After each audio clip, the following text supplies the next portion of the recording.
About 20 years ago, I was searching for a new piano and saw a Knabe, and I think it was in 1927, and I fell in love with it, and I couldn't afford it.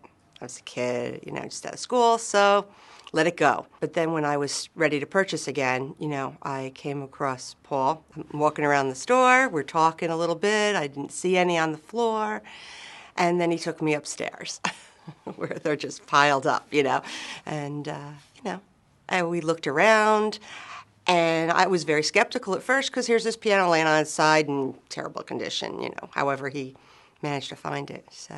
But he just had a great deal where, you could pay half, he'll work on it, you could see if you like it, and it just worked perfectly. You only have to put down a deposit. He restores the piano. You get to see it finished before you actually make a commitment to pay the balance and have it delivered. You get to play it. He, will tweak it.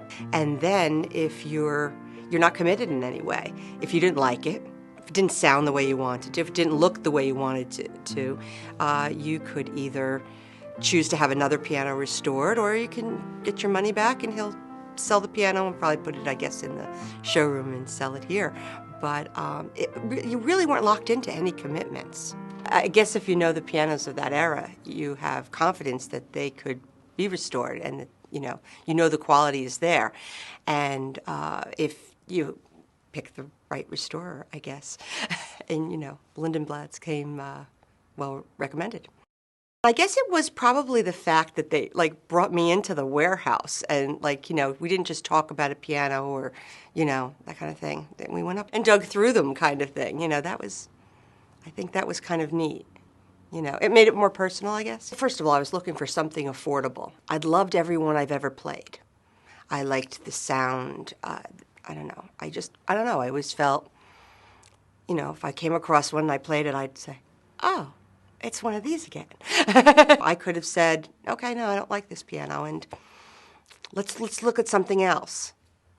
And they would have restored another one for me. So I guess it was the deal that we struck that, that really kind of clinched it. Because why would you purchase a piano that's laying on its side and dusty and dirty and right? You want to see it finished. You want to be able to play it. Yeah.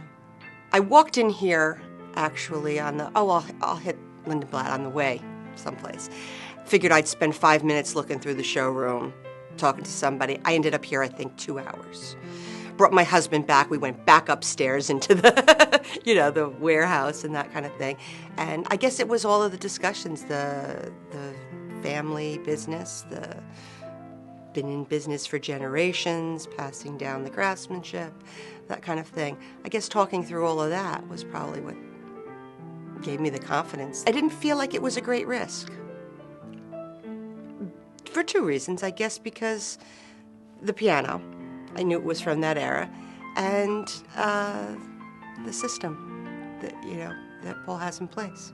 Anytime you restore, I guess, anything to this extent, where there's so many new moving parts, and of course that's what a piano is, a million moving parts, it has to settle in. I guess it was probably a couple of months in that I started to notice some clicking sounds, and I thought maybe it was loosened felt or something like that, and sent a technician out, and he took away my entire key bed. It disappeared for a couple of days, and it was back better than ever and tuned again, and,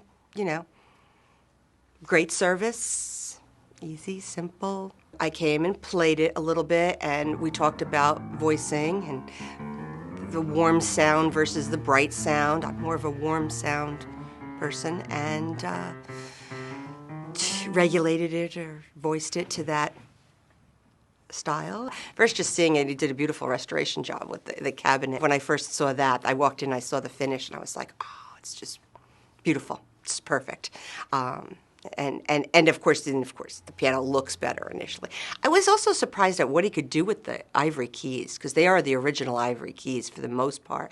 I think he maybe had to repair 1 or 2.